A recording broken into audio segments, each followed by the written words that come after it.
Bonjour, les confidences littéraires ont la chance de venir aujourd'hui à la rencontre de l'écrivain Olivier Liron à l'occasion de la sortie de son roman Einstein, le sexe et moi, publié aux éditions Point, collection poche. Bonjour Olivier Liron. Bonjour Nathalie et merci de Comment ça va? m'inviter. Comment ça va? Super Très bien. très bien dans cette belle journée. Alors, il fait très doux. Et dans cette petite heure que nous allons passer ensemble, nous allons aborder votre actualité et votre livre, Einstein, le sexe et moi, les œuvres littéraires et les auteurs qui ont marqué et jalonné votre parcours, vos coups de cœur littéraires, cinématographiques plus récents et la musique qui vous accompagne, quelques questions sur votre rapport à la littérature et l'écriture, et sur la dernière partie, vous nous parlerez d'un objet qui vous touche et vous nous direz peut-être, si nous avons de la chance, un ou deux extraits de votre livre. Olivier Liron, vous êtes l'auteur de romans, de nouvelles, de scénarios, de pièces de théâtre et de fiction sonore. Vous êtes également acteur, musicien, le piano en particulier, rien que cela. Vous avez une formation de pianiste et vous avez enseigné la littérature à l'université Paris-Sorbonne. En 2016, sort votre premier roman, Danse d'atomes d'or, publié aux éditions Alma.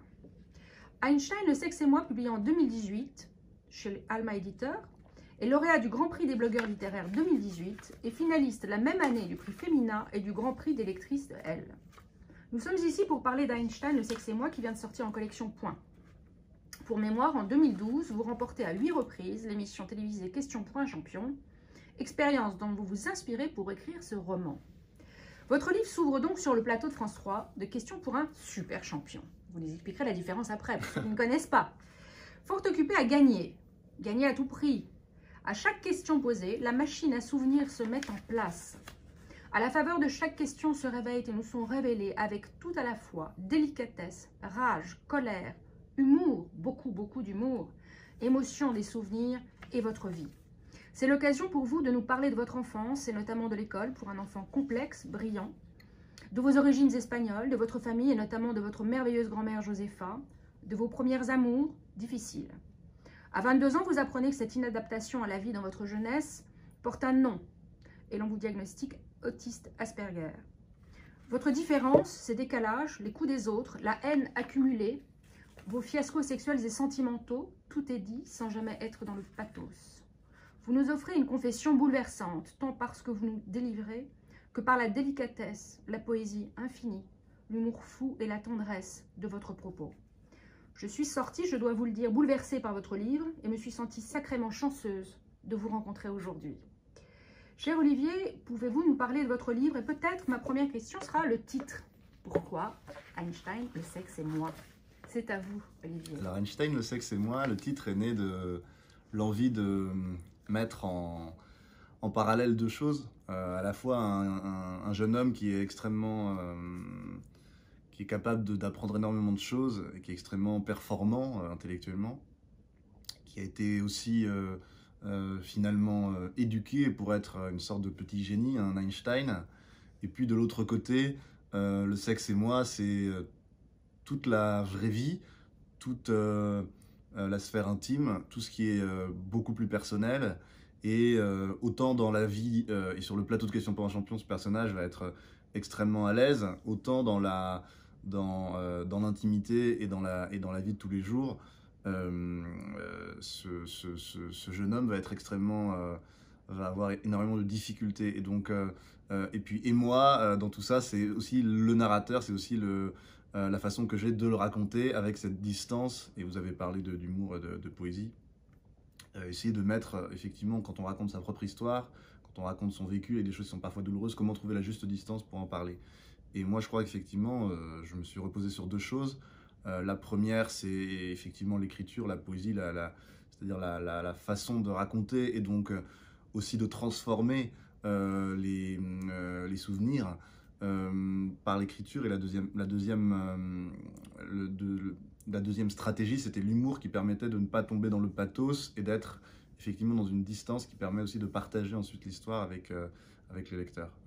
Ça, c'était très important pour moi, de rendre cette histoire et cette expérience, quand on écrit sur soi, c'est toujours l'enjeu, rendre cette expérience partageable. Donc, je trouve que l'humour permet de, oui, encore une fois, trouver la bonne distance qui va permettre de partager cette histoire et de transmettre les émotions qu'on cherche à partager. Et alors, Julien Lepers. Ah, Qu'est-ce qui se passe avec Julien Lepers? Pourquoi Julien Lepers? J'arrive dans donc dans la vie réelle, hein. J'arrive sur le place de questions pour un champion. Et dans une petite loge comme ça, ressemble un petit peu voilà, avec un canapé comme ça, quelques livres, quelques madeleines. Alors, il manque la madeleine et le voilà, coca, il hein, manque, je suis désolée. le buffet de télévision avec quelques madeleines, un peu de coca pour ne pas faire de pub, et puis des candidats qui sont là en fait, la billeuse, la coiffeuse, etc. Donc tout. Et j'arrive dans un état de stress extrême. Je suis en retard, j'ai eu un mal fou à trouver les studios, donc il y a une assistante qui commence à me sécher les cheveux, me coiffer, me maquiller. Il y a un petit passage quand même, sèche les cheveux, juste 3 lignes. C'est juste tordant, tout ce passage-là avec l'histoire de la chemise aussi, si vous pouvez rebondir aussi là-dessus. Oui, tout est important, tout est important, puisque c'était vraiment une préparation mentale pour m'entraîner à ce jeu, question pour un champion.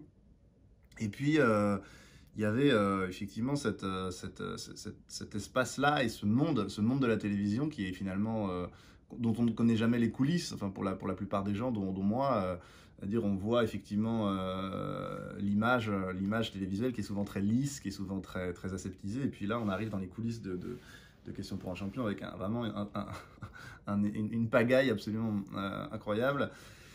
Et donc mon personnage arrive et puis il est là, on est vraiment dans sa tête, et donc je vais vraiment reconstituer, c'était il y a quelques années, à travers la mémoire, essayer de reconstituer mes souvenirs de cette expérience. Et puis je me souviens qu'effectivement j'arrive en train encore de réviser, j'étais en train de réviser les dates de naissance des cyclistes célèbres, le genre de choses qu'on apprend uniquement quand on joue à Question pour un champion.